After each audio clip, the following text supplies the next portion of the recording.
Welcome to Relationship with God, Training Video 3.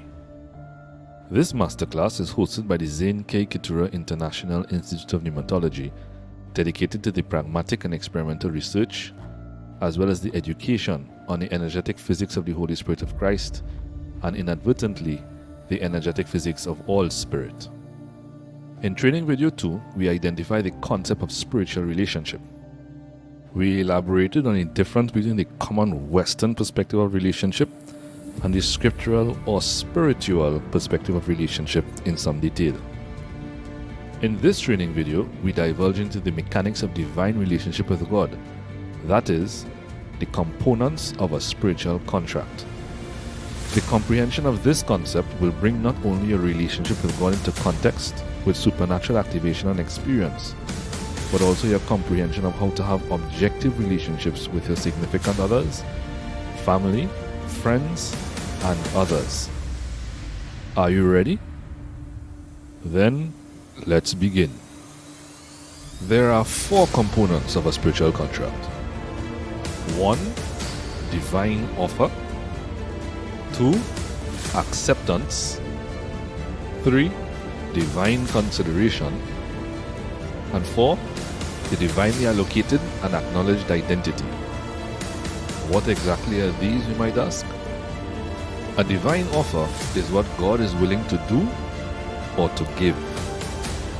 An offer is a proposal or a promise of willingness to make and fulfill a contract. The acceptance is the agreement to this offer. Acceptance is the decision to agreement to the offer of another expressly so that a contract is concluded and the parties become legally bound.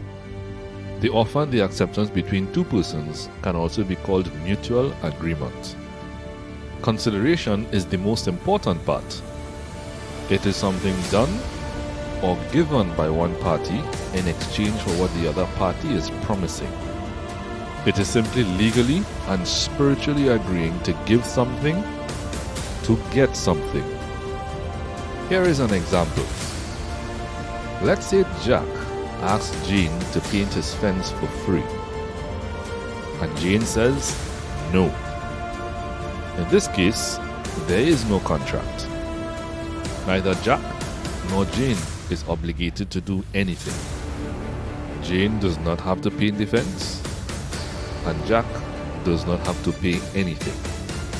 If, on the other hand, Jack offers Jane $100 to paint the fence and Jane agrees, then we have a contract. Jack made an offer, Jane accepted. And in this case, there is consideration. That is, there is an exchange of promises. Jack promises $100 and Jane promises to paint the fence. Each of them is giving something to get something. We can also very safely say that Jack and Jane now have a relationship. This is the scriptural context of what the Old Covenant and the New Covenant in the Bible are. That is, the old relationship and the new relationship, or the old relationship contract and the new relationship contract, the old relationship agreement and the new relationship agreement. God's contracts or agreements in the scriptures are all legal. In Training Video 4, we will walk you into the scriptures to see the evidence of the mutuality of the Old Covenant. Please proceed to Training Video 4. This is a production of the Zane K. Keturah International Institute of Pneumatology.